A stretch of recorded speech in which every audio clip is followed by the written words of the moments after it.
Shalom, selamat pagi Bapak Ibu Saudara.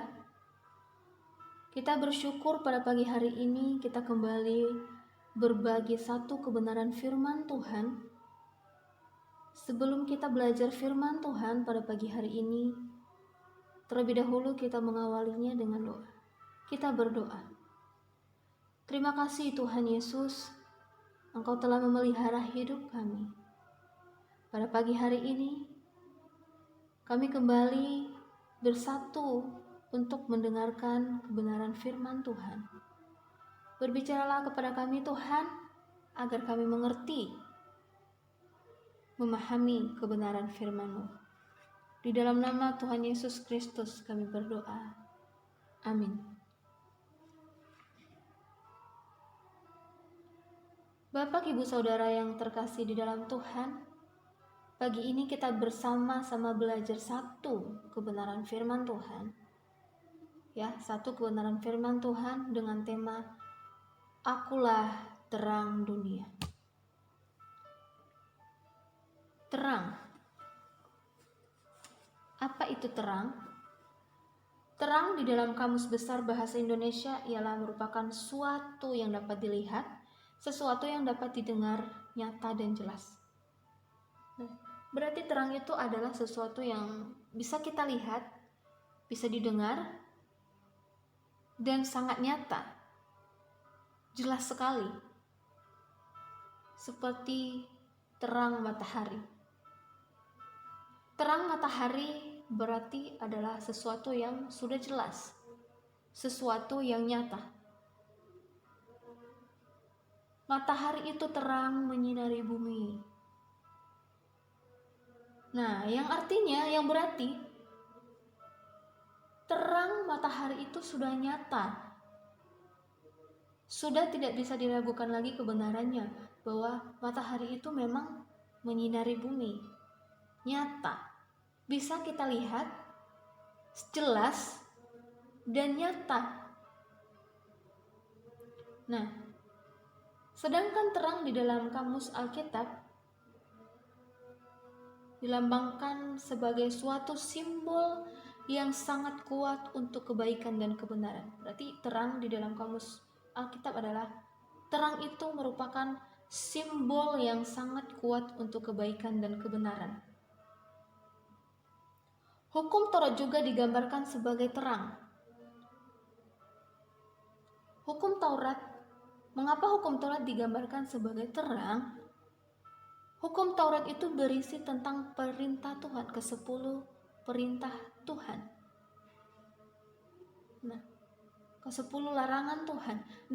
Dengan adanya hukum Taurat, kita semua umat percaya, kita semua orang Kristen, kita semua manusia, kita tahu mana yang benar dan mana yang jahat, mana yang buruk dan mana yang tidak buruk. Itulah mengapa hukum Taurat juga merupakan terang. Tanpa hukum Taurat kita tidak tahu, kita sama sekali tidak tahu apakah yang kita lakukan itu benar atau salah. Itulah sebabnya hukum Taurat dikatakan sebagai terang.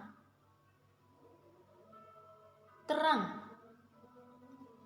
Mazmur pasal 119 ayat 105 mengatakan, Firman-Mu itu terang, Firman-Mu itu pelita bagi kakiku dan terang bagi jalanku.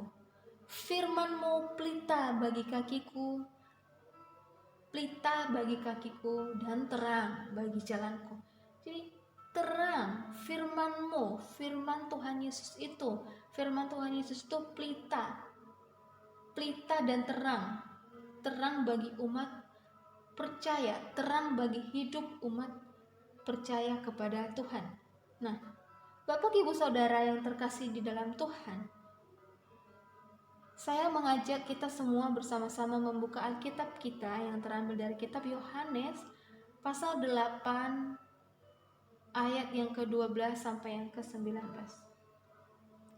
Yohanes pasal 8 ayat yang ke-12 sampai yang ke-19.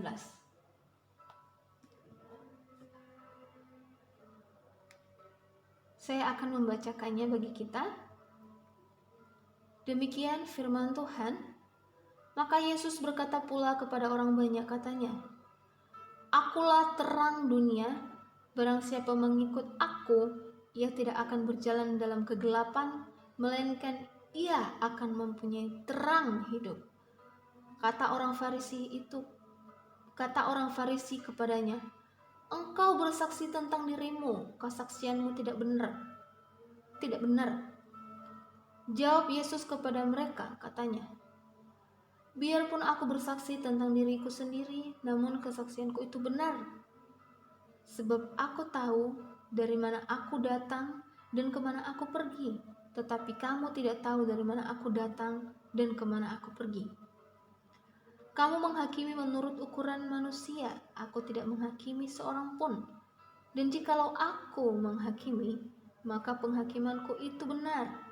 Sebab aku tidak seorang diri, tetapi aku bersama dengan Dia yang mengutus aku. Dan dalam kitab Taurat ada tertulis bahwa kesaksian dua orang adalah sah. Akulah yang bersaksi tentang diriku sendiri, dan juga Bapa yang mengutus aku bersaksi tentang aku. Maka kata mereka kepadanya, Di manakah Bapamu? Jawab Yesus, Baik aku maupun Bapakku tidak kamu kenal. Jikalau sekiranya kamu mengenal aku, kamu mengenal juga Bapakku. Nah,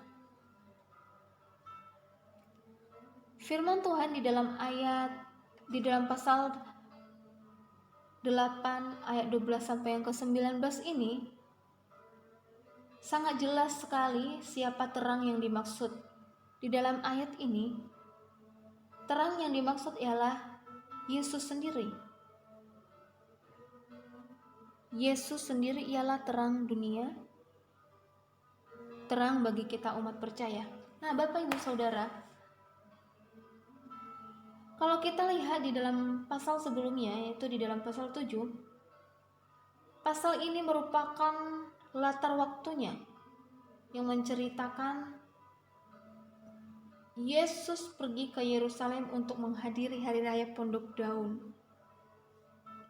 Ya, menceritakan bagaimana Yesus pergi ke Yerusalem untuk menghadiri hari raya Pondok Daun. Hari raya Pondok Daun adalah hari raya Yahudi, hari raya orang-orang Yahudi yang merupakan perayaan pengucapan syukur bagi Israel atas hasil panen mereka pada saat itu.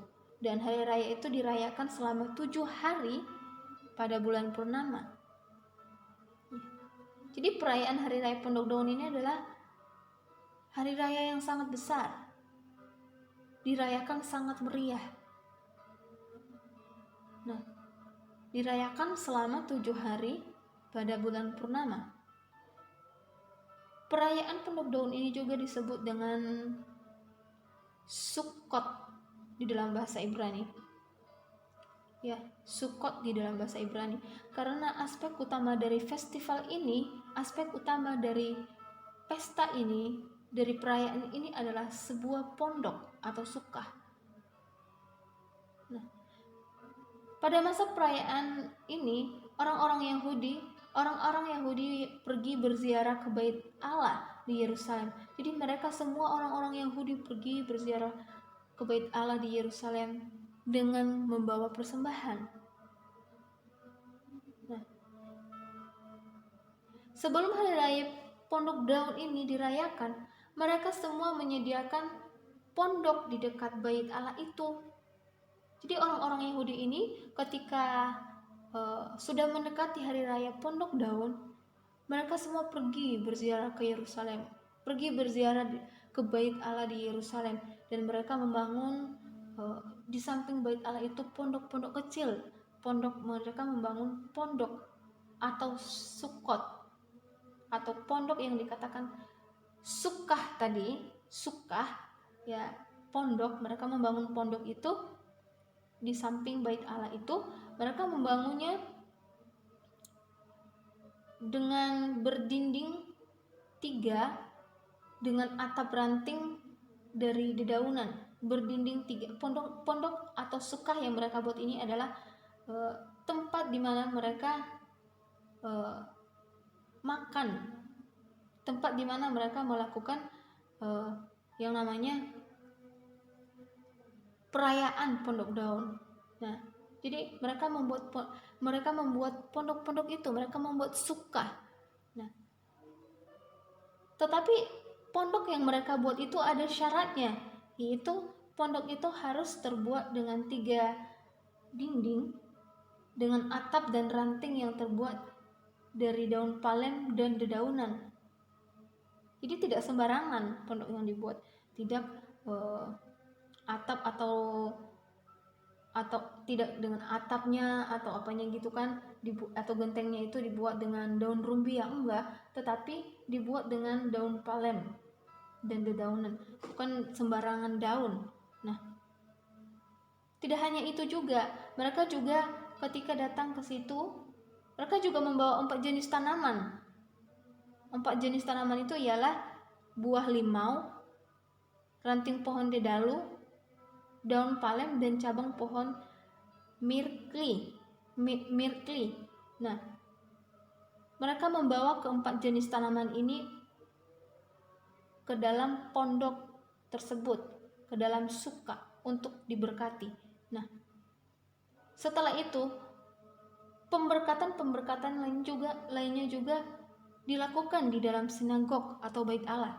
Nah, ketika pemberkatan yang dilakukan di dalam sinagog atau bait Allah, mereka juga membawa korban-korban persembahan dan juga ke-4 jenis tanaman yang sama ke dalam bait Allah. Ke-4 jenis tanaman tadi itu dibawa ke dalam bait Allah, terus diikat, dijerikan satu, dan habis itu mereka memegang daun itu dan sambil melambai-lambaikan daun tersebut dengan sambil berdoa. Mereka berdoa untuk turunnya hujan sebagai berkat bagi mereka semua yang ada di bumi. Jadi dengan mereka melambai-lambaikan itu, maka turun hujan. Mereka berdoa supaya hujan turun. Hujan itu turun sebagai berkat bagi mereka yang ada di bumi. Nah, di waktu perayaan pesta Pondok Daun ini berlangsung, Yesus sendiri juga bersaksi di situ, di dalam bait Allah. Ia bersaksi tentang dirinya. Ia mengatakan bahwa aku adalah terang. Aku adalah terang dunia. Apa maksud pernyataan Yesus mengenai aku adalah terang dunia? Ketika Yesus bersaksi tentang dirinya di bait Allah, ketika ia mengatakan, aku adalah terang dunia, apa maksud dari pernyataannya itu? Nah, oleh karena itu, Bapak, Ibu, Saudara, sedikit ada 2 hal yang kita pelajari bersama di dalam pernyataan Yesus itu. Pernyataan Yesus mengenai akulah terang dunia. Yang pertama adalah Yesus adalah terang hidup. Yesus adalah terang hidup. Itu dapat kita lihat di dalam ayat yang ke-12, di mana di ayat yang ke-12 Yesus mengatakan, akulah terang dunia, barang siapa mengikut aku, ia tidak akan berjalan dalam kegelapan, melainkan ia akan mempunyai terang hidup. Akulah terang dunia, mempunyai terang hidup. Nah, jadi Yesus adalah terang hidup. Mengapa Yesus dikatakan terang hidup? Ya jelas, karena Yesus adalah terang yang sesungguhnya. Dia adalah terang dunia. Terang yang dimaksud di sini adalah terang yang berkaitan dengan sukacita, beroleh berkat hidup. Ya, terang Yesus adalah terang yang sesungguhnya, terang yang berkaitan dengan sukacita, beroleh berkat hidup, bukan terang yang berkaitan dengan duka cita, ya. Itu tidak ada. Contohnya seperti matahari tadi. Matahari itu kan terang, dia menerangi bumi. Nah, jadi matahari ini memberikan terang hidup secara fisik kepada tumbuhan. Nah, matahari ini hanya memberikan hidup secara fisik ya kepada tumbuhan untuk tetap hidup, agar tumbuhan itu tetap hidup dan berkembang dengan cara fotosintesis.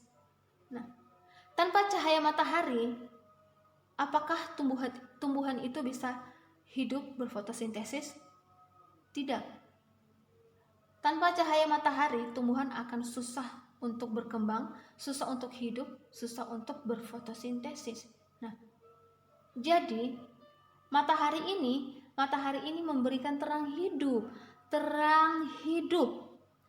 kepada tumbuhan tersebut untuk bisa berkembang dan dengan cara berfotosintesis, untuk bisa hidup, untuk bisa berkembang dengan cara fotosintesis. Nah, begitu juga dengan Tuhan. Tuhan juga memberikan terang hidup. Ia memberikan terang hidup bagi manusia. Tuhan memberikan terang hidup bagi manusia, seperti yang dikatakan di dalam ayat yang ke-12 ini tadi, yang mengatakan, "Akulah terang dunia, barang siapa mengikut aku, ia tidak akan berjalan dalam kegelapan, melainkan ia akan mempunyai terang hidup." Mempunyai terang hidup. Jadi kalau misalkan kita umat percaya, kalau kita semua umat percaya, kita semua umat manusia berjalan di dalam terangnya Tuhan, maka kita akan memperoleh terang hidup. Nah, hidup yang dimaksud di sini bukanlah hidup secara fisik ya, bukan hidup secara fisik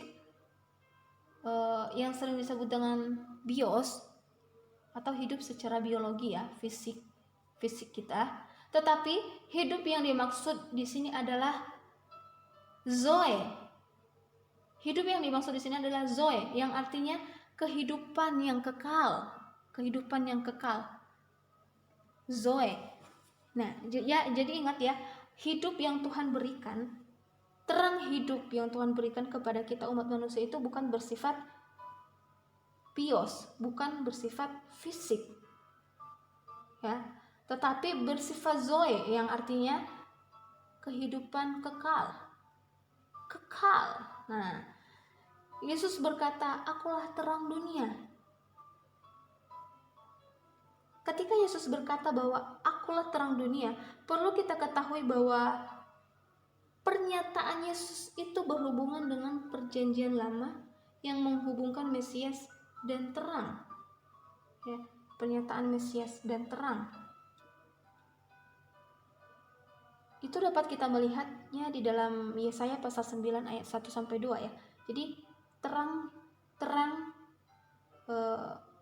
yang dimaksud Tuhan itu, pernyataan itu berhubungan dengan perjanjian lama, berhubungan dengan Mesias, yang berarti Yesus adalah terang dunia, Allah yang sama di dalam perjanjian PL.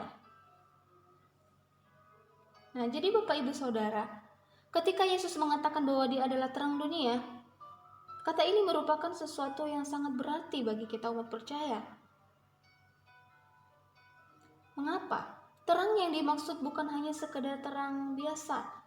Seperti yang saya katakan tadi, bukan hanya sekedar terang, bukan terang bios atau terang fisik ya, tetapi terang zoe, terang hidup yang kekal. Nah, bukan terang seperti matahari menerangi bumi, bukan sekedar terang biasa, bukan seperti bulan menerangi kegelapan di malam hari. Ketika malam hari, bulan pun menerangi malam itu sehingga terang. Bukan juga seperti matahari menerangi bumi, bukan pula juga seperti bintang-bintang terang berkedip-kedip di atas langit menerangi bumi, bukan. Tetapi terang terang ini terang yang lebih dari itu.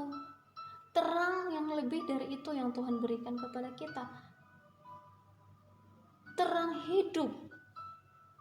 Terang hidup yang kekal. Nah, terang hidup yang kekal. Barang siapa mengikut aku, ia tidak akan berjalan dalam kegelapan, melainkan ia mempunyai terang hidup. Nah, ini membuktikan bahwa Yesus adalah sang sumber terang bagi umat percaya. Barang siapa mengikut aku, ia tidak akan berjalan dalam kegelapan. Ingat ya, tidak akan berjalan di dalam kegelapan, melainkan ia mempunyai terang hidup. Berarti ini membuktikan, ayat ini membuktikan bahwa Yesus sendiri adalah sang sumber terang. Sang sumber terang itu, ia adalah sang sumber terang bagi umat percaya, sang sumber terang bagi kita semua. Tanpa terang darinya, kita akan berjalan di dalam kegelapan. Nah, ini membuktikan bahwa kita sebagai umat percaya kepada Tuhan, tanpa terang dari Tuhan, tanpa hidup terang di dalam Tuhan, kita pasti akan jatuh dan berjalan di dalam kegelapan. Ya, kalau sudah berjalan kegelapan, otomatis hidup kita akan jadi hancur. Kenapa? Karena di dalam kegelapan itu tidak ada sesuatu yang baik. Mengapa saya katakan demikian? Ya jelas, karena kegelapan itu seringkali dilambangkan dengan dosa. Kegelapan itu seringkali dilambangkan dengan dosa dan tidak pernah menghadirkan sesuatu yang baik, melainkan hanya menghadirkan kekacauan, dosa. Coba kita bayangkan dosa. Kegelapan dilambangkan dengan dosa. Dosa berarti dosa sudah pasti semua yang ada di dalam itu adalah semua hal-hal yang buruk, semua hal-hal yang tidak baik. Jadi di dalam kegelapan itu tidak pernah menghasilkan sesuatu yang baik, hanya menghasilkan sesuatu yang buruk, menghadirkan sesuatu kekacauan. Tetapi kalau terang, sudah pasti itu adalah sesuatu yang baik. Di dalam terang semua yang baik ada, di dalam terang semua yang benar ada. Dan terang sejati itu adalah, sang sumber terang itu adalah Yesus Kristus. Nah, ketika ada satu ilustrasi, ketika seorang yang buta sejak lahir menyanyikan sebuah lagu Bintang Kecil. Kan itu ada lagu Bintang Kecil. Bintang kecil di langit yang biru ya, dan seterusnya. Ketika orang buta ini menyanyikan lagu Bintang Kecil, ya, orang buta sejak lahir ini menyanyikan lagu Bintang Kecil, pasti ada satu perbedaan. Pasti ada perbedaan ketika orang yang tidak buta. Mengapa? Karena orang yang menyanyikan lagu yang sejak lahirnya itu buta, tentu saja ketika menyanyikan lagu itu, ia pasti akan mengganti kata-katanya. Mengapa diganti? Ya karena dia buta. Dia tidak pernah melihat bintang kecil itu.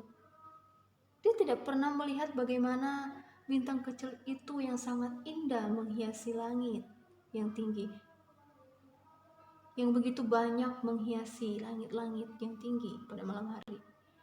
Dia nggak pernah melihat sama sekali bintang kecil itu. Itu semua hanya didengar dari orang. Nah, itu sebabnya ketika dia bernyanyi, otomatis dia pasti akan menambah kata-kata tersebut. Dia pasti akan merubah kata-kata tersebut. Karena dia tidak menyaksikan langsung. Tidak menyaksikan langsung. Dan tidak melihat. Kenapa? Karena matanya buta. Nah, buta sama sekali.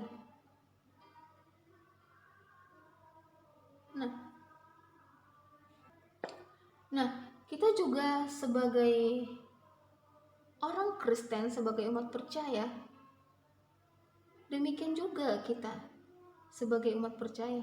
Pada saat itu sering sekali kita menjadi orang buta. Kita sebagai umat Kristen, tidak semua, tetapi hampir sering, kita seringkali kita menjadi seperti orang buta, seperti orang buta tersebut. Kita sering sekali buta, seperti anak yang sejak lahirnya itu buta. Ia menyanyikan lagu Bintang Kecil. Nah, kita juga demikian, kita juga sebagai umat Kristen, kita seringkali seperti itu. Kekristenan yang tahu bahwa Yesus adalah terang dunia, tetapi tidak hidup di dalam terang. Yesus adalah terang dunia. Yesus menerangi hidup. Tetapi kita tidak hidup di dalam terang, melainkan kita hidup di dalam kegelapan. Kenapa? Karena kita memang tidak mau berjalan di dalam terang. Itulah sebabnya mengapa hidup kita itu selalu menyimpang dan jatuh di dalam kegelapan. Padahal sudah jelas loh. Udah jelas bahwa ketika kita berjalan di dalam terangnya Tuhan, maka kita akan memperoleh hidup yang dimaksud adalah Zoe, ialah hidup yang kekal. Nah, sudah jelas, sudah kita tahu. Tetapi kita tidak mau hidup di dalam terang itu sama sekali. Kita tidak hidup di dalam terang itu. Kita hanya mendengarnya dari orang, dan kita juga tidak mau tahu tentang terang itu. Kita hanya dengar, percaya setengah-setengah. Percaya setengah-setengah yang dimaksud di situ, yang saya maksud adalah 50%. Jadi dengar dari orang, kita percaya terang, Yesus adalah terang. Tetapi habis itu udah nggak hidup di dalam terang itu, malah hidup sebaliknya. Contohnya sekarang ada banyak orang Kristen yang tidak hidup di dalam terang Allah. Seperti orang Kristen yang mungkin pernah kita temui, mempunyai status sebagai orang Kristen.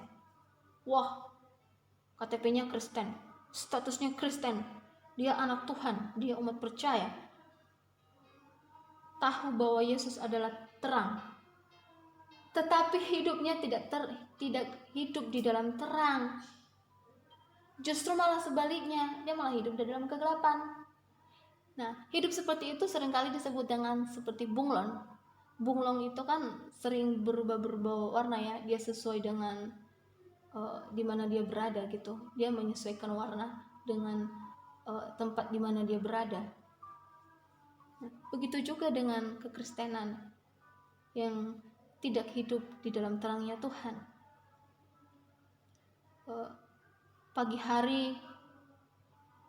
Pagi minggu datang ke gereja, berpakaian yang rapi, sopan, pokoknya datang ke gereja.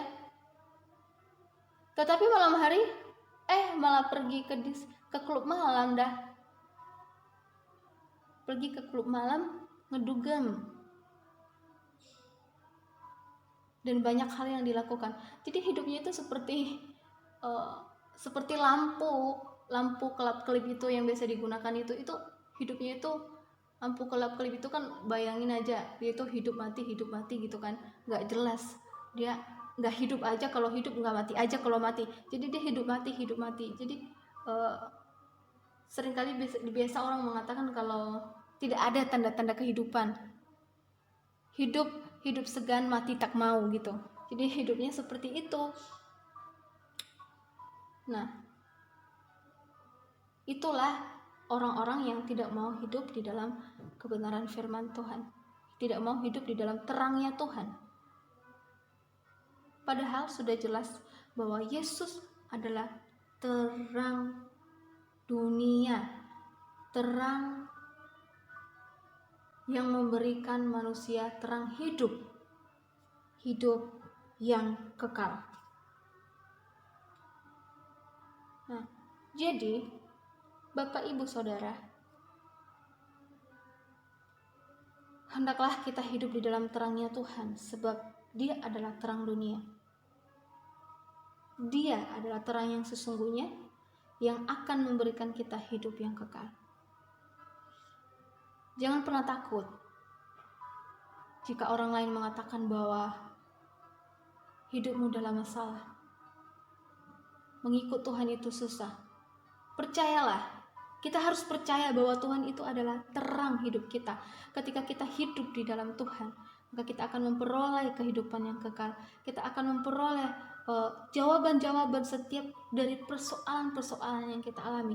Kita akan merasakan kepuasan, kita akan merasakan kenyamanan, karena hidup yang kita peroleh dari Tuhan bukan hanya sekedar hidup secara fisik, bukan hanya sekedar hidup seperti matahari memberikan terang hidup kepada tumbuhan, tetapi lebih dari itu, terang hidup yang Tuhan berikan kepada kita.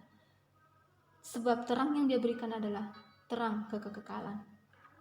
Nah, yang kedua, apa yang menjadi topik kedua kita di dalam pernyataan Yesus yang mengatakan bahwa Dia adalah terang hidup, bahwa Dia adalah terang dunia, ialah Yesus adalah terang kebenaran, ya. Yesus adalah terang kebenaran. Mengapa Yesus dikatakan terang kebenaran? Di ayat sebelumnya, di dalam ayat sebelumnya, di ayat yang ke-2 sampai yang ke-11, ini berbicara tentang ketika orang, kalau kita baca kembali, ini berbicara tentang orang Farisi yang membawa perempuan berzina di hadapan Tuhan waktu itu. Mereka membawa satu orang perempuan yang berzina di hadapan Tuhan untuk dihakimi atau untuk dihukum. Nah, sebenarnya tujuan utama mereka membawa perempuan itu bukanlah hanya untuk dihakimi atau dihukum, tetapi tujuan utama mereka sebenarnya adalah untuk mencari gara-gara. Mereka mencari gara-gara dan menjerat Yesus ke dalam perangkap. Mereka menjerat Yesus ke dalam perangkap supaya setiap apa yang dikatakan Yesus itu salah. Setiap tindakan Yesus salah. Mereka mencari masalah dengan Tuhan. Mereka mencari masalah dan membuat Yesus dipersalahkan. Tetapi mereka tidak bisa membuktikan kebenaran Yesus itu. Nah, pada saat itu orang-orang Farisi ini, orang-orang yang menentang ajaran Yesus ini datang merasa bahwa mereka lah yang paling benar. Mereka yang paling benar. Apa yang mereka katakan itu benar. Nah, oleh sebab itu mereka berusaha mencari kesalahan Yesus, yaitu dengan cara membawa perempuan yang berzina ini di hadapan Tuhan. Bahkan mereka meminta Tuhan untuk memberi hukuman atau penghakiman kepada perempuan berzina ini. Mereka mengatakan bahwa di dalam hukum Musa, di dalam hukum Taurat, dalam hukum ke-10 di dalam Taurat, tepat di dalam hukum yang ke-7, perempuan itu jelas sekali dia salah. Karena di ayat yang ke-7 mengatakan, di dalam hukum Taurat, hukum yang ke-7 mengatakan jangan berzina. Jangan berzina. Berarti perempuan berzina yang dibawa di hadapan Yesus itu sudah jelas melakukan dosa, ia melakukan kesalahan, ia sudah berzina. Orang yang berzina itu akan mendapat hukuman, dia akan dihakimi, dia akan mendapat hukuman. Ya. Hukuman yang diberikan berdasarkan tradisi Yahudi pada saat itu ialah dengan melemparinya batu. Itu hukuman bagi perempuan berzina.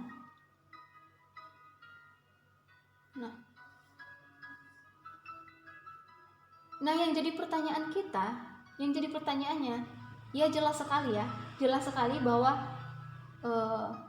Berzina itu bertentangan dengan perintah Tuhan, bertentangan dengan hukum Taurat. Dan jelas sekali bahwa orang berzina itu akan mendapatkan hukuman, yaitu dilempar dengan batu. Nah, yang jadi pertanyaannya, orang Yahudi itu membawa perempuan berzina itu sebenarnya bukan hanya karena ingin perempuan itu dihukum, dihakimi oleh Yesus, tetapi mereka ingin sekali membuat Yesus melakukan kesalahan di dalam memberi hukuman atau menghakimi. Jadi mereka ingin sekali menjebak Yesus, mencari gara-gara kepadanya. Mereka ingin sekali membuat Yesus itu salah di dalam tindakannya. Ya, jelas sekali. Tetapi mereka gagal di dalam melakukan itu. Tetapi mereka gagal di dalam melakukan hal itu. Mereka gagal menjebak Yesus. Ya. Jadi di ayat ini bukan hanya berbicara tentang hukuman, tetapi ini juga berbicara tentang tujuan. Orang Farisi itu mereka jelas sekali mempunyai tujuan yang salah. Apakah perempuan berzina itu tidak salah? Salah, bertentangan dengan hukum Taurat. Dan memang orang yang berzina itu harus diberikan hukuman. Tetapi yang jadi pertanyaannya, mengapa? Mengapa hanya satu? Kalau memang tujuan mereka yang sesungguhnya adalah untuk meminta Yesus dengan benar untuk menghakimi perempuan itu, harusnya mereka tidak hanya membawa satu perempuan, karena yang berzina itu sudah pasti tidak hanya satu orang dong. Kalau dia cuma perempuan, terus dia berzina dengan siapa? Harusnya ada laki-lakinya juga. Karena kalau cuma perempuan, lah itu dia berzina dengan siapa coba?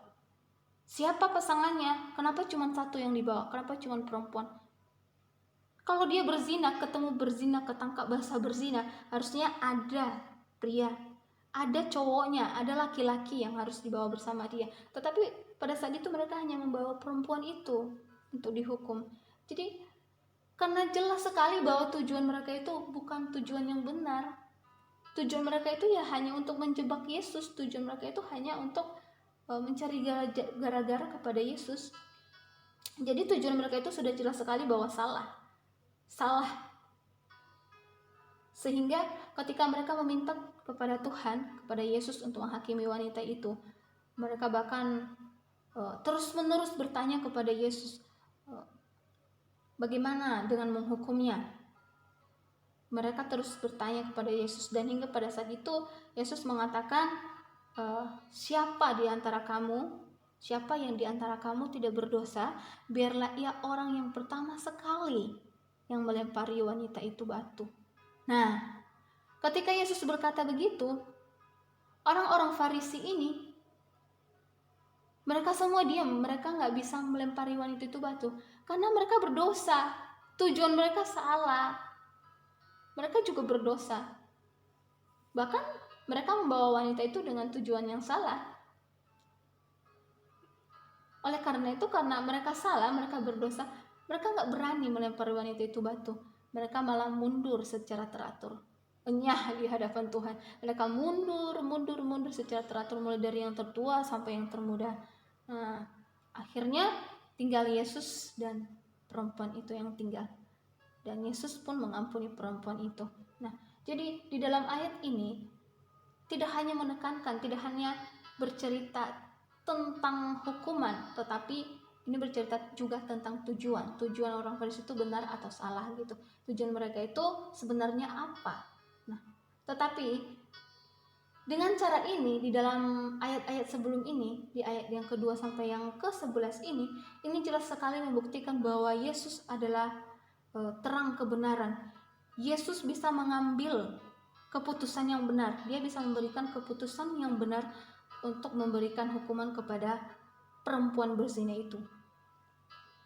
Tuhan tidak bertindak gegabah, Tuhan tidak bertindak yang salah, tetapi dia memberikan tindakan, dia bertindak yang benar. Berarti ini membuktikan salah satu bukti bahwa Yesus adalah terang kebenaran. Apapun yang dia ambil keputusan itu adalah benar. Nah, jadi Bapak Ibu Saudara, di dalam ayat yang ke-13 sampai yang ke-19 ini, di dalam ayat ini juga menceritakan perdebatan kelanjutan perdebatan Yesus dengan orang-orang berdosa, dengan orang-orang Farisi yang menentang Allah pada saat itu, yang menentang Yesus pada saat itu. Bahkan mereka juga mempermasalahkan perkataan Yesus. Nah, ayat ini merupakan kelanjutan dari ayat sebelumnya, ya, kelanjutan dari kisah tentang perempuan berzina tadi. Setelah orang Farisi mendakwa perempuan berzina itu, setelah mereka selesai membawa perempuan berzina, mendakwa perempuan berzina itu di hadapan Tuhan, dan akhirnya mereka gagal menjebak Tuhan, dan mereka mundur secara teratur, secara perlahan-lahan, karena mereka juga berdosa. Ternyata masih ada lagi kelompok orang Farisi yang lebih, kalau dikatakan dia lebih lagi ingin mencari kesalahan Yesus. Akhirnya orang Farisi lainnya datang. Nah, orang Farisi ini datang lagi dan mencari masalah kepada Tuhan. Meskipun tadi udah jelas-jelas bahwa kelompok mereka sudah mundur secara teratur, tetapi itu bukan malah membuat dia untuk sadar diri, tetapi justru malah membuat dia semakin ingin mencari kesalahan Yesus, ingin bertengkar dengan Yesus. Nah, itu dapat kita lihat di dalam ayat yang ke-13. Di ayat yang ke-13 mengatakan, kata orang Farisi kepadanya, engkau bersaksi tentang dirimu, kesaksianmu tidak benar. Nah, orang Farisi ini keberatan terhadap ajaran Yesus pada saat itu, pada saat Yesus mengatakan bahwa dan pada saat Yesus juga bersaksi yang mengatakan bahwa ia adalah terang dunia. Nah, yang mengatakan engkau bersaksi tentang dirimu, kesaksianmu tidak benar. Nah, pada saat itu orang Farisi ini atau orang yang menentangnya, yang menentang Yesus ini ingin mencari masalah dengan Tuhan, ingin mencari titik kesalahan Tuhan, tetapi dia tidak menemukan bukti sama sekali, tidak bisa menemukan bukti dan tidak bisa menemukan kesalahan Yesus.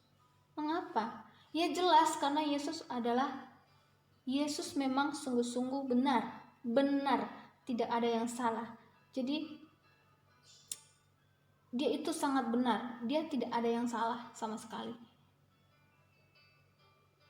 Karena memang Yesus itu dapat kita lihat di dalam ayat yang ke-14. Yesus berkata, biarlah aku bersaksi tentang diriku, biarpun aku bersaksi tentang diriku sendiri, namun kesaksianku benar, sebab aku tahu dari mana aku datang dan kemana aku pergi. Nah,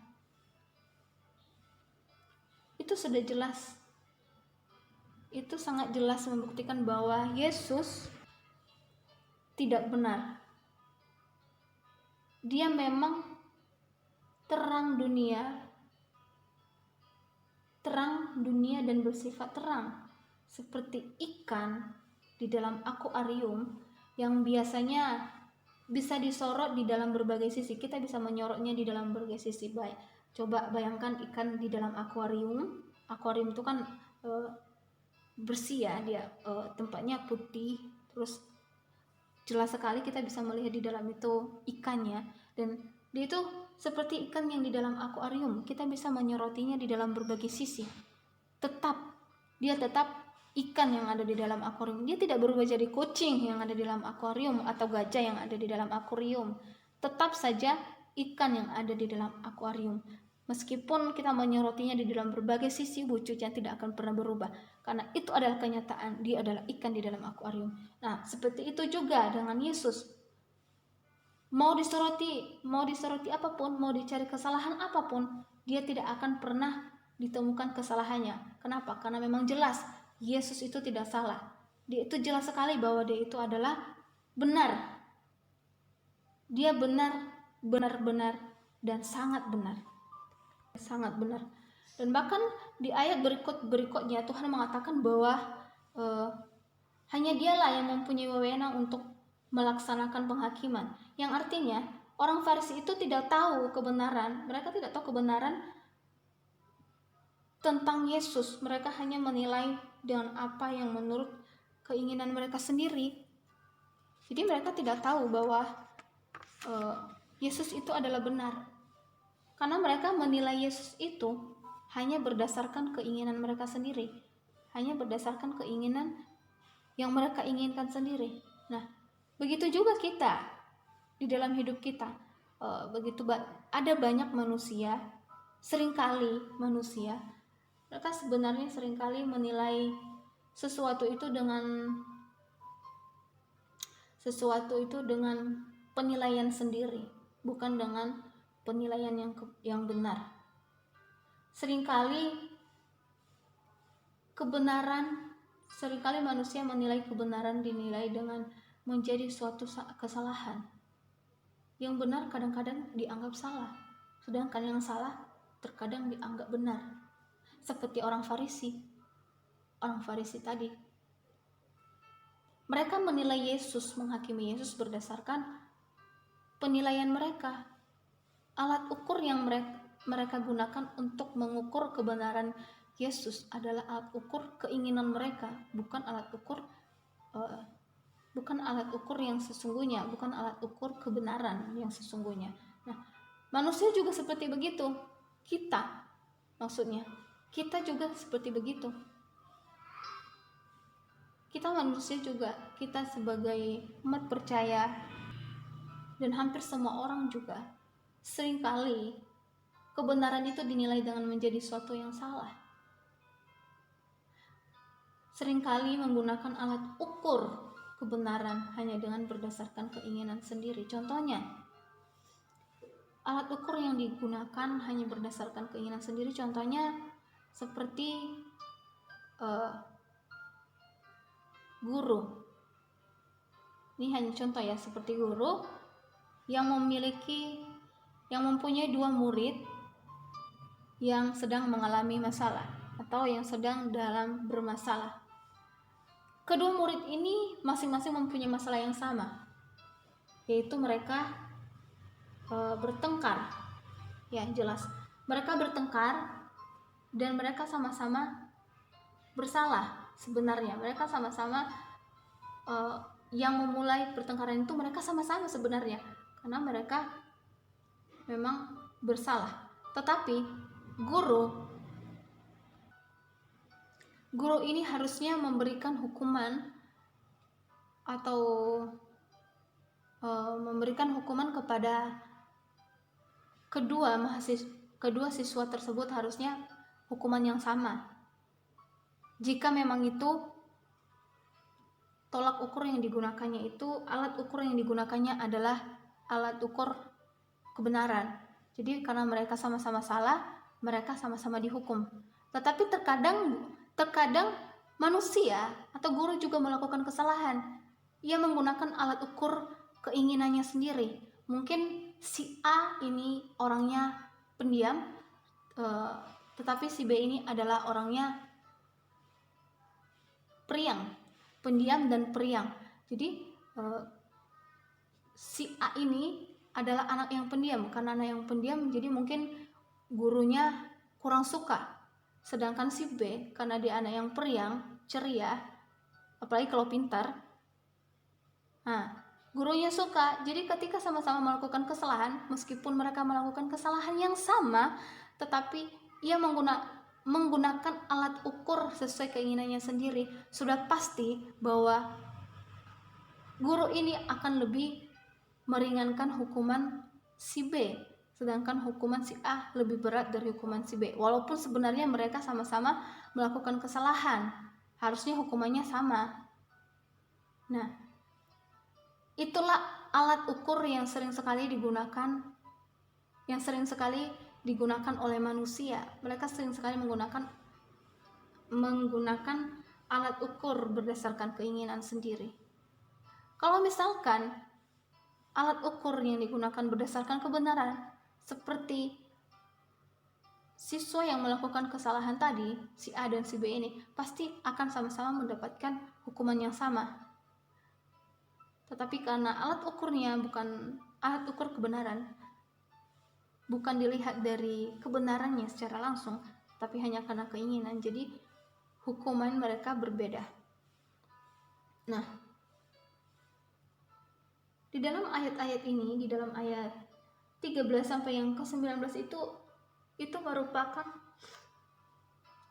perdebatan Yesus kepada orang Yahudi, kepada orang Farisi pada saat itu, ketika mereka memperdebatkan dan mencari kesalahan Yesus, dan bahkan mengatakan bahwa apa yang Yesus katakan itu tidak benar, karena Yesus bersaksi tentang dirinya.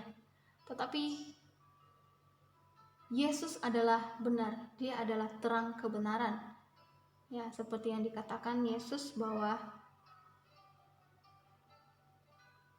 ketika dia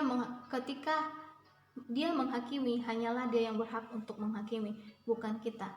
Jadi itu jelas sekali bahwa Yesus menegaskan bahwa kita seringkali melakukan kesalahan di dalam melakukan suatu tindakan. Seringkali kita menilai suatu kebenaran itu sebagai kesalahan, dan hanya Yesuslah yang bisa menjadi terang hidup, dan hanya Dialah yang menjadi terang kebenaran. Jadi kita sebagai umat percaya, ketika kita di dalam keadaan diperhadapkan seperti orang-orang seperti Yesus ketika diperhadapkan kepada orang Yahudi pada saat itu, bagaimana tindakan kita, apa yang kita lakukan? Mungkin kita akan bimbang, mungkin kita tidak akan tahu apa yang harus kita lakukan.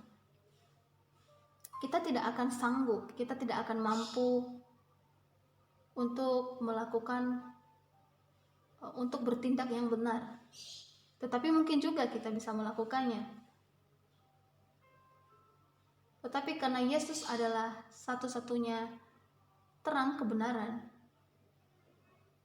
Yesus bisa menghadapi orang-orang berdosa tersebut. Walaupun meski dalam berbagai macam cara mereka lakukan untuk menjebak, untuk mencari gara-gara kepada Yesus. Bahkan di ayat yang ke-19 mengatakan, Yesus mengatakan,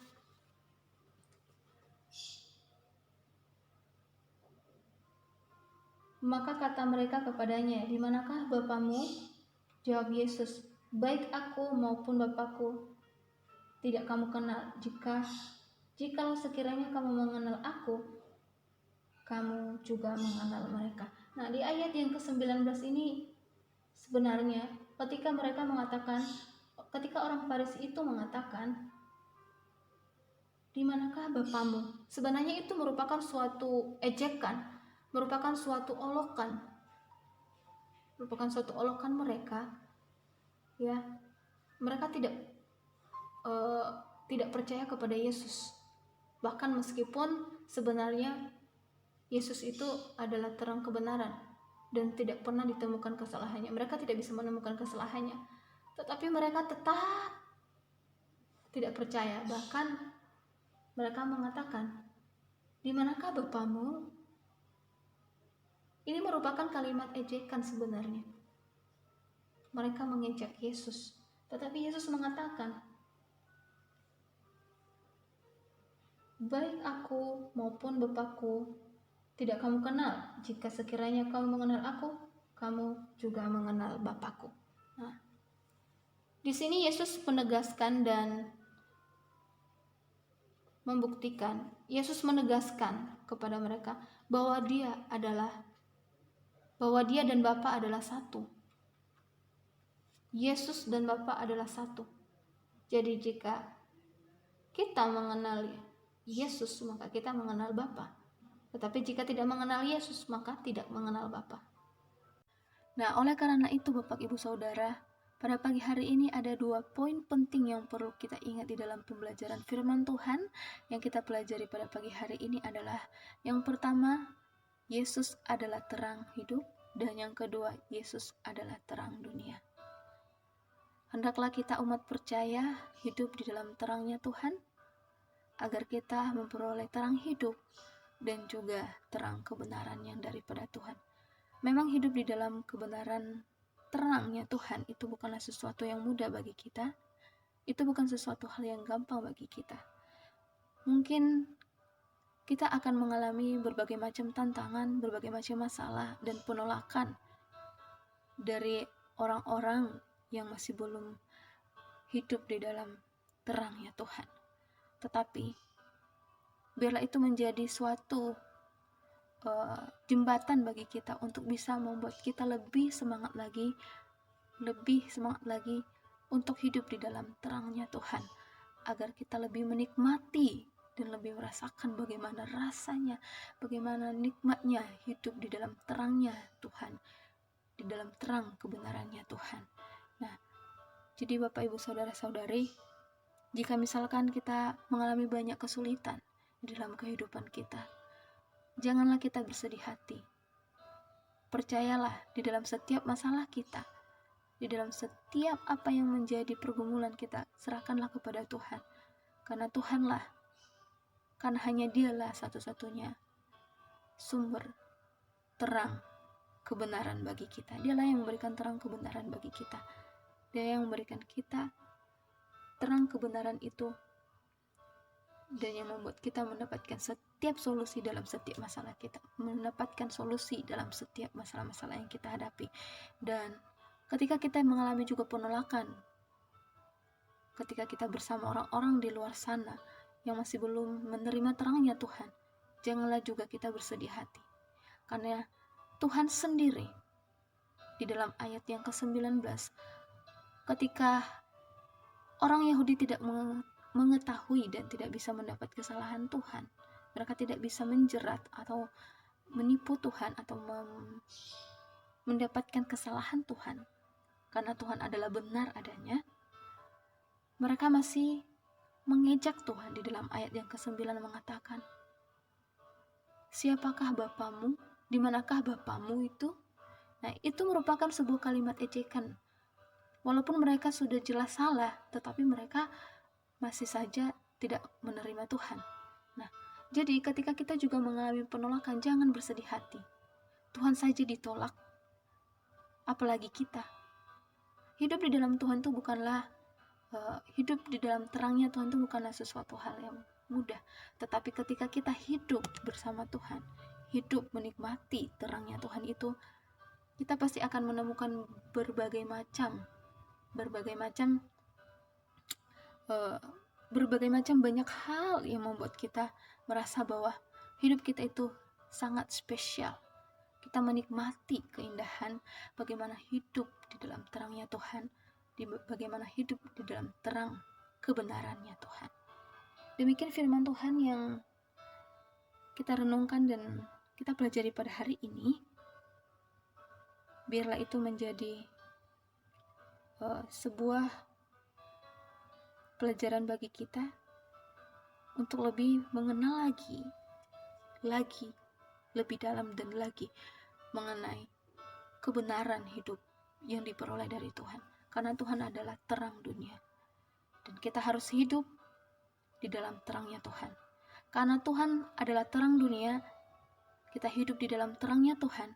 Tuhan telah memberikan kita hidup, Tuhan telah memberikan kita terang hidup, Tuhan telah memberikan kita terang kebenaran. Maka biarlah kita juga hidup memberikan terang hidup dan kebenaran itu kepada orang-orang yang masih belum menerima Tuhan, yang masih belum mendapatkan dan masih belum mau hidup di dalam kebenarannya Tuhan.